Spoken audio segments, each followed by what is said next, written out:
The ads are gripping. I'm there. The story's tragic. And I used to be a smoker. And if you're a smoker, downright scary. First it was my left leg. Which is the idea. After my left leg, it was my right leg. It kind of scares you in a way. 20-year-old Candace Mead of Duluth has already been trying to quit. You see the amputated legs and the lady with the thing in her throat. I want to give you some tips about getting ready in the morning. That scares you. Like, you don't want that to be you. Like many, Candace got hooked as a kid. It was school. It was one of my best friends actually started smoking, and she was like, oh, this is the cool thing to do, you know? Like, so that's what I got. That's right there, the idea. It's cool to do, so you should do it. And how old were you? 12 years old. Yep, 7th grade. When you're hooked, you're hooked. I mean, it's very tough to kick. The addiction got a hold of Dave Heilman, too. I probably smoked 30 years. Started when I was like 20, 21 years old. Don't know why, just did. And he had no idea the incredible grip it would have on him. It's extremely difficult. It grabs you. It is the toughest thing I've ever done is quit smoking. That cigarette is a very powerful delivery tool. So it gets that nicotine to the brain in 7 seconds. Bridget Benson helps people quit. When you smoke, you actually increase the nicotine receptors in your brain. A certified tobacco treatment specialist, Benson explains the addiction involves science and chemistry, not just willpower. And the brain gets a very powerful dopamine release, and that's what produces those feel-good feelings that smokers get.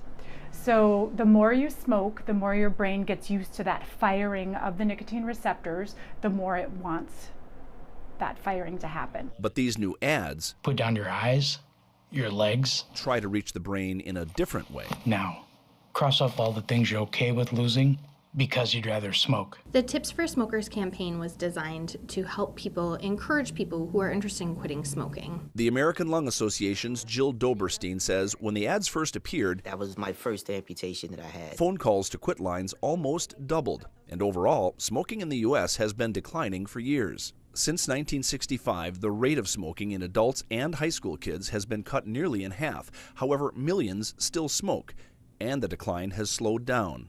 Both groups have leveled off at about 20%. And those 20%, they've had every reason to quit, and they haven't. And so these people are probably that group that are highly addicted. These people, it's very, very difficult for them to quit. The toughest to convince are prompting these toughest of messages. If your doctor gives you 5 years to live, spend it talking with your grandchildren. A message Candace, at 6 months pregnant, is taking to heart. I read a lot of things about breastfeeding and how the chemicals on your body can harm a baby more than even smoking, in the womb.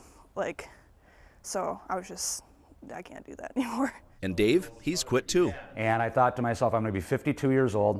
I'm going to have 3 grandkids. I'm going to the gym to get in shape, and yet I pull out of the gym parking lot and light up a cigarette.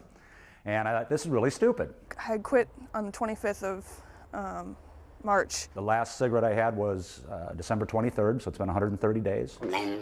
As hard as they are to watch, smokers say this is exactly the kind of message they need. My tip to everyone is, don't believe that this can't happen to you, because it can.